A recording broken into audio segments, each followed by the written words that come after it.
Les côtes gabonaises sont aussi exposées que les autres littoraux des pays africains. D'abord parce que, vous voyez, notre morphologie côtière comprend des baies, elle comprend, comme la baie de la Monda, elle comprend des estuaires, elle comprend un delta, le delta de l'Ogooué, et elle comprend également des lagunes. Et parlons du delta. Port-Gentil est situé dans le delta de l'Ogooué. Et vous savez que c'est une zone qui est au niveau zéro, presque au niveau de la mer. Et ce que l'on commence à enregistrer, eh bien, annonce que la situation risque d'être périlleuse d'ici les 2 prochaines décennies. Et je pense qu'il y a beaucoup de chercheurs, il y a beaucoup d'analystes qui ont travaillé sur la situation de Port-Gentil et qui s'expriment et sont en train de tirer la sonnette d'alarme, n'est-ce pas, pour qu'on prenne en compte cette situation particulière. Au-delà du Gabon, dans un cas similaire, il en est, c'est à peu près la même chose pour la ville de Douala, par exemple, au Cameroun. Donc ce sont des environnements côtiers très fragiles et il est nécessaire qu'on se penche sérieusement sur les conséquences de l'élévation du niveau de la mer.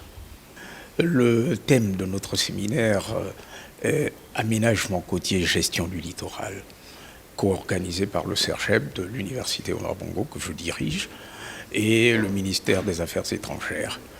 Comme vous le savez, ce thème est aujourd'hui important au regard du nouveau paradigme qu'est le dérèglement climatique. Et vous savez que avec ce dérèglement climatique, eh bien, se profile à l'horizon une transgression marine, c'est-à-dire une élévation du niveau de la mer. D'ici 2100, on parle de 50 cm.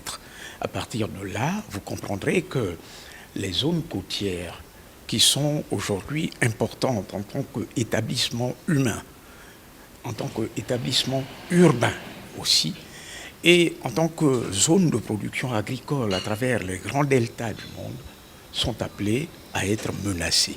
Et le sont déjà.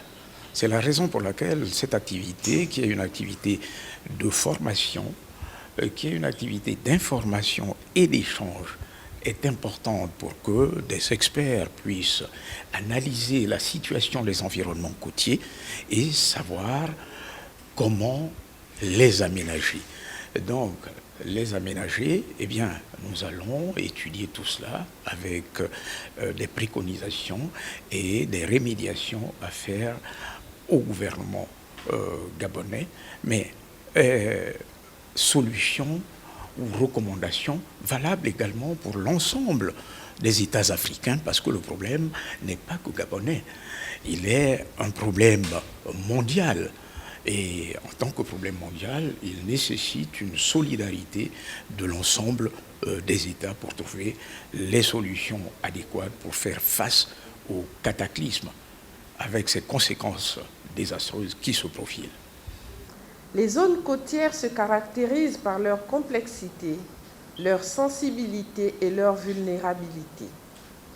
La maritimisation de l'économie mondiale et la littoralisation croissante des activités socio-économiques, telles que les activités pétrolières offshore, le transport maritime, les activités halieutiques, minières et touristiques, font peser de réelles menaces sur cette zone.